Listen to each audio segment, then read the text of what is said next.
Sebelum kita bermula, jangan lupa untuk like dan tekan butang subscribe jika Anda menonton melalui YouTube. Assalamualaikum, berjumpa kita sekali lagi dalam siri Python belajar secara mudah. Pada siri ke-7 kali ini, kita akan mula menyentuh for loop.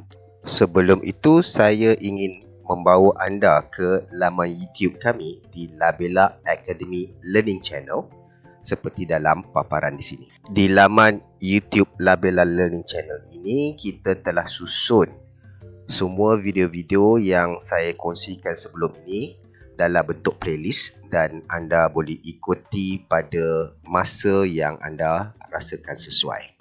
Pertama sekali kita kena tahu apa itu for loop. Untuk itu kita buka w3school.com Python dan daripada situ kita boleh tengok Python for loops. Dikatakan di sini, a for loop is used for iterating over a sequence that is either a list, a tuple, a dictionary, a set, or a string.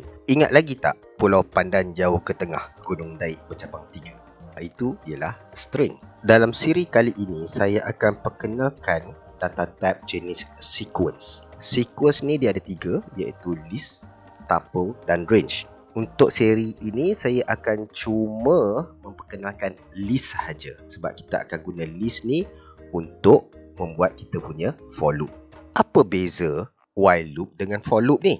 Beza while loop ialah dia melihat pada keadaan benar atau tidak benar. Itu while loop. Manakala for loop pula melihat kepada sequence. Sequence type yang saya sebutkan tadi, tuples, list dengan range. Kita akan terus pergi ke replit.com.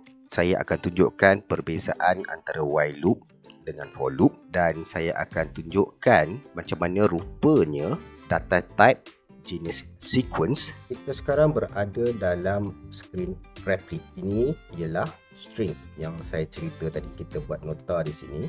Contoh string. Sekarang ni saya nak tunjukkan contoh while loop. Sebelum ni saya letak while loop bersama dengan x. Ini contoh sebelum ni while x less than equals 10, print x tambah x sama 1. Kalau kita tekan run, ni pulau pandan jauh ke tengah, gunung Daik bercabang 3, 0123 1234567. Kita jarakkan dia senang, print empty line.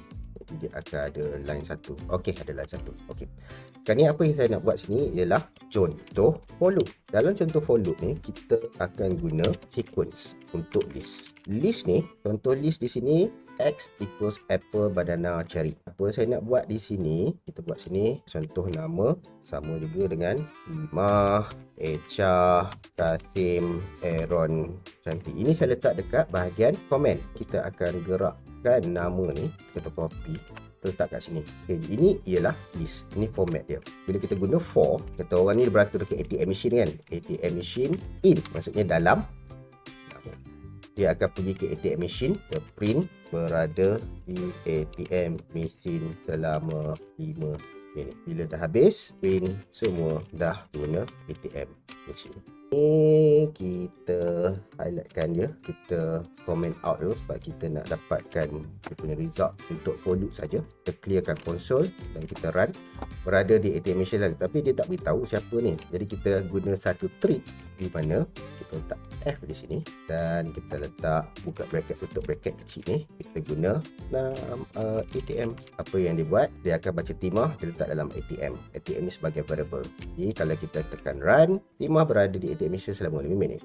Echa berada di ATM, jadi dia akan cerita. Dimaksud for loop di sini ialah kita memerlukan senarai bermula dari timah sampai ke Shanti.